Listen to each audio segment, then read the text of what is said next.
Hello guys, what's cracking? Is England safe? That is the question today. That is the question. I mean, it's a fairly straightforward question, a very simple question, some might say. But is England safe?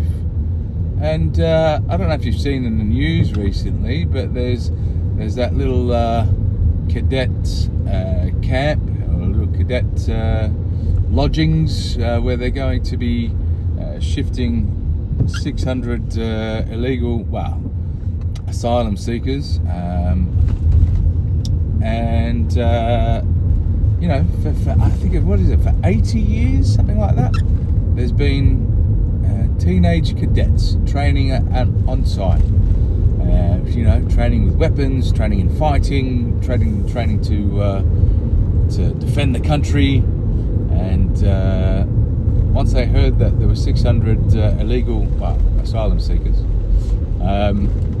coming in and moving into close quarters, they've been told to pick up sticks. The MOD, the Ministry of Defence, has said, all right, lads, I know you've been training here for the last 80 odd years.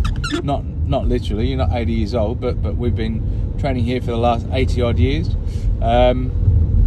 We're going to be upping sticks and going somewhere else. And the reason being that with these 600 illegal asylum seekers, it's not safe. That was the words from the MOD, the Ministry of Defence. It's not safe to have these migrants here. Okay. Okay, MOD. Okay. All right. Well, what about for us? What about for the people in Epping? What about the people everywhere else who over the last pretty much nearly decade have been having groups and lots of these asylum seekers, I say in inverted commas, just shifted into their neighbourhood within earshot of local schools and parks. What about them? What about your daughters that aren't training to be cadets and sons? Yeah, what about them who they're not training to defend themselves? They're not training to defend the country. If it's not safe for teenagers and young adults who are being taught how to, defend themselves and defend us, if it's not safe for them, how is it safe for us? Now, look, I mean, I'm relatively lucky in the sense that my son is only 9 months old, right? So he's by no means walking the streets or anything just yet.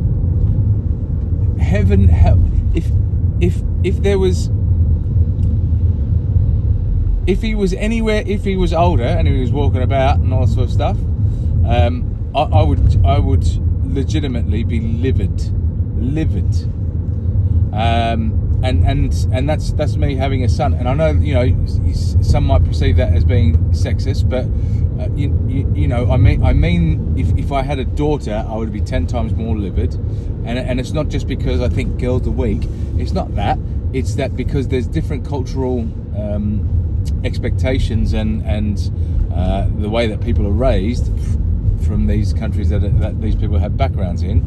That I'm talking of like a sexual side of the fence. That I would feel even more unsafe if I had a daughter. I mean, I don't know. Get your comments below. Do you have any kids yourself? Are you concerned about where you're living? Have you got any hotels or any places near you where there's just lumps and lumps of blokes that haven't been processed? We don't know who they are. We don't know if they've committed any atrocities. We know for sure. We know it's a fact. It is a fact. It's not made up, but we know from the countries that they come from, there are major differences in the way that they perceive people of the opposite sex. There are major differences in regards to the age of consent and also in what consent means. and how consent is given. By just not having a certain type of outfit on, you are essentially giving consent in relation to, you know, their culture and their upbringing. So we know those things are facts. That's not just ranting and raving. That's facts. And now we've got this preface or this precedent that's now been put into the marketplace, that's now been put into society, that the MOD, the Ministry of Defence, has said, young cadets, we're shipping you out because it's not safe where you are, because there's going to be 600 illegal migrants coming in. It's not safe. I mean, what is going on? You know, what's going on? Like, it really boils my blood. This it really boils my blood.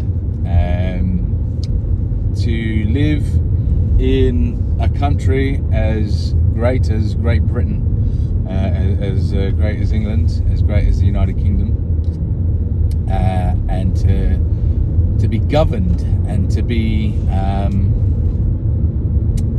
run in a sense where you are literally a second-class citizen, and your safety and your success doesn't seem to matter. And it doesn't matter whether it's the current government, doesn't matter whether it's the previous government. You know, they're all as bad as each other. Look, am I over exaggerating? Am I am I spiraling down a well that doesn't actually exist? But I don't know. Tell me that England's safe. Tell me that England's safe, and how it is in the comments below. Make sure you subscribe. Join me for the next one. See you later. Bye.